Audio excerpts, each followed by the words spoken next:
At 75, Suzi Quatro stands as a towering figure in rock music, a woman who transformed a male-dominated industry with talent, courage, and style. Born Susan K. Quatro on June 3, 1950, in Detroit, Michigan, she demonstrated a natural musical gift from a young age. Growing up in a household filled with rhythm, melody, and creativity, Quatro's father, Art Quatro, instilled a love for music that would shape her life. Surrounded by instruments, records, and a family who nurtured her artistic instincts, she developed not only skill but confidence. By the time she was a teenager, Quatro was performing in bands, showing charisma and energy that would become her hallmark. Her early years laid the foundation for a career that would span decades, crossing continents and inspiring countless artists. From Detroit to international stardom, Quatro's story is one of talent meeting determination at just the right moment. Early musical roots and the pleasure seekers Quatro's teenage years were defined by her formation of an all-girl garage rock band, the Pleasure Seekers, alongside her sisters. At a time when women were rarely taken seriously as instrumentalists, this bold move was revolutionary. Suzi played bass, sang, and exuded a stage presence that was far beyond her years.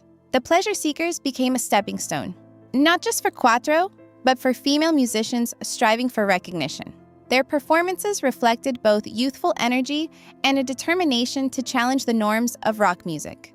This period of experimentation, collaboration, and live performance honed Quatro's skills, preparing her for the international breakthrough that awaited her. It also set a pattern in her career of blending musical talent with visual flair, laying the groundwork for the leather-clad image that would define her as a rock icon. The Pleasure Seekers were more than a band. They were a statement. Breakthrough and move to the UK, the early 1970s brought a turning point in Quatro's life when British record producer Mike Chapman discovered her. Chapman recognized a spark in Quatro that he believed could translate into global stardom. Embracing this opportunity, she relocated to the United Kingdom, a bold decision that would define her career. While female hard rock artists faced skepticism in the United States, Quatro found an enthusiastic audience in the UK. In 1973, her single Can the Can became a #1 hit on the UK charts, selling over 2 million copies worldwide. This instant success marked her arrival as a fearless, commanding presence in rock music. Chapman's belief in her originality, combined with Quatro's own vision and determination, enabled her to break barriers and set a new standard for female performers. The UK became both her stage and her launching pad into international acclaim, defining the 1970s rock era. Throughout the 1970s, Suzi Quatro became one of the most prominent female figures in rock music. Hits such as 48 Crash, Devil Gate Drive, and The Wild One showcased her signature combination of commanding vocals, driving bass lines, and unapologetic attitude. On stage, her leather jumpsuit and powerful persona projected strength and independence, challenging the era's gender norms. Quatro refused to be a novelty act or a background figure, demanding respect as a serious musician. Her visibility opened doors for other women, creating a legacy of influence that would extend far beyond her own performances. Quatro's musical choices, stagecraft, and public image demonstrated that female musicians could command rock stages with the same authority as their male counterparts.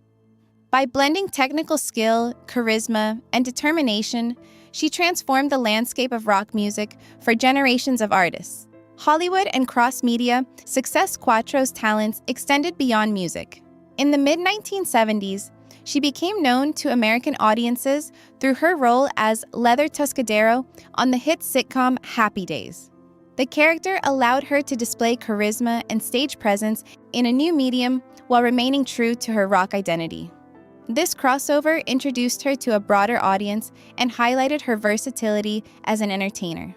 Quatro's television role reinforced her image as a strong, independent woman while expanding her public persona beyond music alone.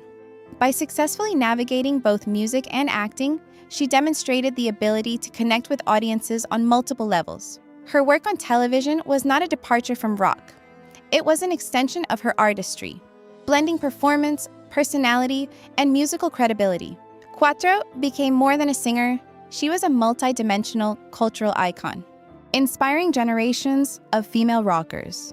Quatro's influence resonates across generations. Female rockers such as Joan Jett, Chrissie Hynde, Debbie Harry, and the Runaways have cited her as a major inspiration. Her courage, style, and stage presence provided a roadmap for women pursuing careers in rock and punk genres that were traditionally male-dominated. Beyond chart success, Quatro's impact lay in the doors she opened and the confidence she instilled in other artists. Her example proved that women could not only perform, but dominate in hard rock, commanding attention and respect. The cultural shift she helped facilitate remains evident in the increasing visibility and authority of female rock musicians today. By simply being herself, talented, assertive, and unapologetic, Quatro changed perceptions and set a new standard for women in music worldwide. Her legacy is enduring, both in sound and in spirit, a life of family and love. In 1976, Quatro married her longtime guitarist and collaborator, Len Tuckey, intertwining her personal and professional lives. Together, they built a family, raising 2 children while continuing to perform internationally. Balancing motherhood and a demanding career required resilience and determination. In 1980, they purchased a manor near Chelmsford in Essex, England, which became a sanctuary for family life amidst the demands of touring and recording. The marriage lasted 16 years, ending in divorce in 1992, but the home remained central to Quatro's life as a place of stability for her children. Quatro remarried in 1993 to German concert promoter Rainer Host, who understood the pressures of the music industry and provided support for both her career and family life. Throughout these personal shifts, Quatro maintained her dedication to music while nurturing a rich and supportive family environment. Continued musical endeavors. Even after decades in the spotlight, Quatro never slowed down. She continued touring, recording, and performing into the 21st century, producing albums like Back to the Drive, 2006, and No Control, 2019. These works demonstrated her ability to remain dynamic, energetic, and relevant across decades. Her stage presence continued to captivate audiences, and her voice retained the power and edge that first made her famous. By embracing new musical platforms and continuing to evolve, Quatro proved that her passion for music was enduring. She remained committed not just to performance, but to connecting with audiences in meaningful ways. Her ongoing creativity and vitality serve as a testament to a career built on dedication, resilience, and love for the art of rock music. Radio broadcasting and storytelling. Quatro extended her talents into radio broadcasting, sharing her encyclopedic knowledge of rock music and decades of personal experience. Her programs, including Rocking with Suzi Q and Wake Up Little Susie, allowed her to engage with listeners in new ways, blending storytelling, humor, and historical insight. Through the airwaves, Quatro became a guide to rock history, celebrating the music that shaped her life while providing context, anecdotes, and perspective. These shows were not only entertaining but educational, offering fans insight into the stories behind the songs. By embracing radio, Quatro demonstrated her versatility as an entertainer, showing that her talents extended beyond the stage and studio. Her ability to communicate passion, knowledge, and personality in a new medium further solidified her status as a cultural icon. Collaboration with Chris Norman. A unique highlight of Quatro's career came in 1978 with her collaboration with Chris Norman of Smokey on the hit duet Stumblin'in.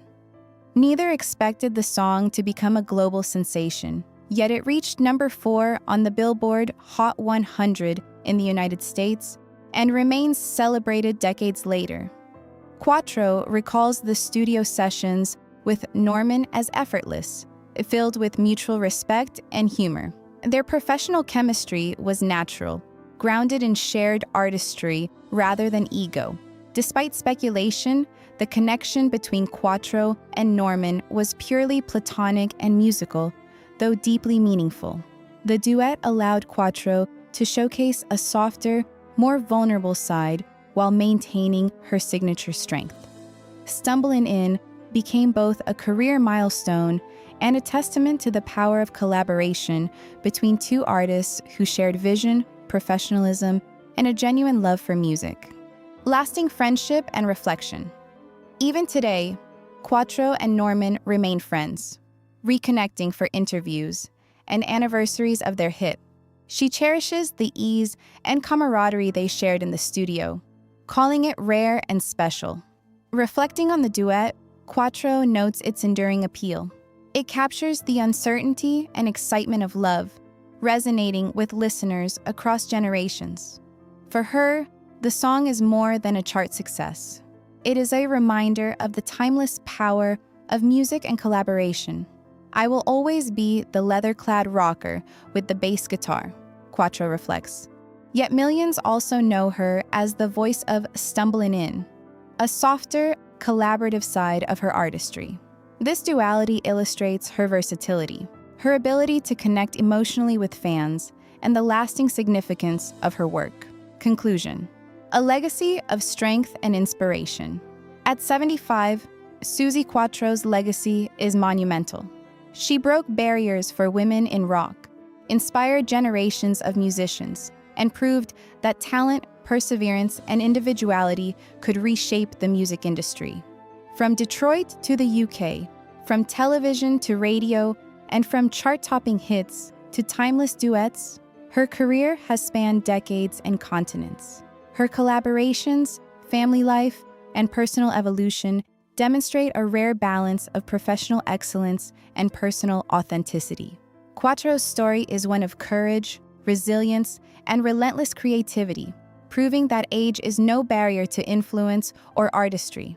As she continues to perform, record, and inspire, her voice, both literal and symbolic, remains a defining force in rock history, a testament to the enduring power of music, connection, and the fearless pursuit of one's passion.